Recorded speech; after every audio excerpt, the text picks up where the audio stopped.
That night, the family had just finished Thanksgiving dinner and should have been raising their glasses in celebration, but Barry just had to make himself the center of attention, and not in a good way. First, he got into a heated argument with his two brothers-in-law over the family business. The old man tried to step in and mediate, but he got an earful too. Thankfully, his wife Misha stood up to pour some wine and accidentally knocked over a candlestick, which diverted everyone's attention. But while they were busy putting out the fire, everyone noticed bruises on Misha's body. Barry clearly had serious domestic violence issues. With tensions running high, he didn't even try to defend himself, just stood there with that smug, indifferent look on his face. Despite the unpleasant scene, the mother-in-law still insisted on their traditional game night. It was grandson Cody's favorite activity. At that point, they could still hear Barry upstairs watching TV, the sound of him changing channels. Wanting a better game experience, the older brother-in-law went up to ask him to keep it down, but nobody answered when he knocked. The game went on until late into the night. After everyone went to bed, the mother-in-law stayed downstairs cleaning up. At one point, she saw Barry come downstairs in his bathrobe, heading in the direction of the sauna. Based on everyone's accounts,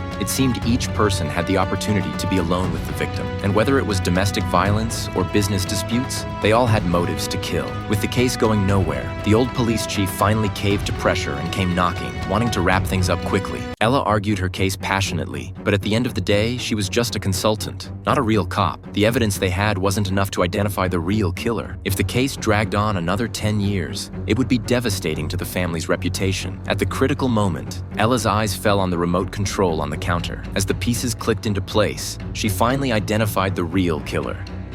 Because Cody electrocuted him in the shower before the family even began playing Monopoly. But nobody wanted to believe it. Cody was only 15 at the time. How could a kid that young orchestrate such an elaborate murder? Ella pointed out that Cody wasn't an ordinary kid. Getting accepted to MIT at 15 was proof enough of his intelligence. And never underestimate a child's determination to protect his mother. The key to the whole case was that RF remote control. Simply put, you can control the sources from any room in the house, so...